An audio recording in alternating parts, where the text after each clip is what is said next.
Steve here, pediatrician. Today I thought we'd talk a little bit about OpenAI's ChatGPT and whether or not doctors and patients should be using it. If you haven't been under the rock, you'd probably heard the terms recently about AI, generative AI, and the search wars. Now, just by way of background, people are probably familiar with the term Dr. Google, and parents and patients of mine will often say, "Oh, I don't want to admit it, but I've been using Dr. Google."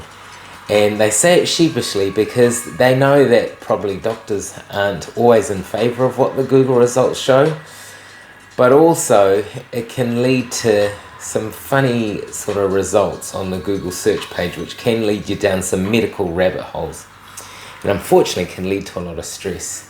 But I have to put up my hand and say I actually think Dr. Google isn't actually that bad.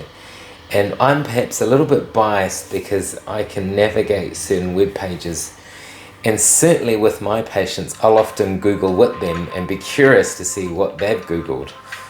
I think navigating that whole area is important because it takes a bit of skill in spotting stuff that's clearly a little bit dodgy or clearly a little bit medico-legally protective and painting a worse situation than needs to be.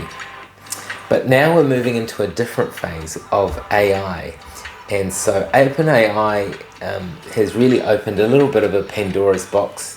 Has it been released too early? What are the results going to be? Well, we don't know yet, and like a lot of new technology, it's coming out with really unexpected, unusual things that we can't predict. So how do doctors feel about this? Well, I think just picking up the temperature of my colleagues, a lot of people feel potentially threatened by this. It is a change thing which can be upsetting.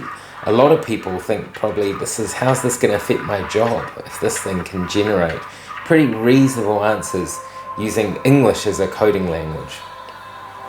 Well, that is one side of it, but I think where I land on this is like a lot of technology, you've got to think, what's the use of it? What is the point of technology?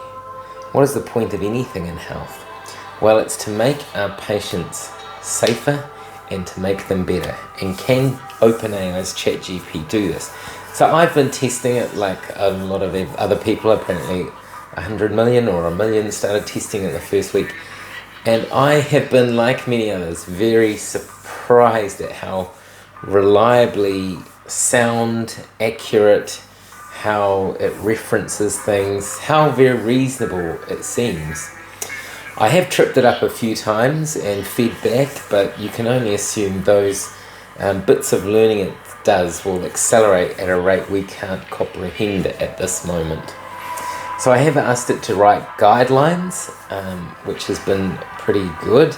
I have asked it to write treatment plans, and for some of them I couldn't really fault. There's not one single bit of language there I would probably change as a generic piece of information. So is this the end of writing patient handouts? Is this the end of writing bits of resources clinical guidelines? Well, no, I don't think we're going to be there yet for some time, but it probably will change the way we behave.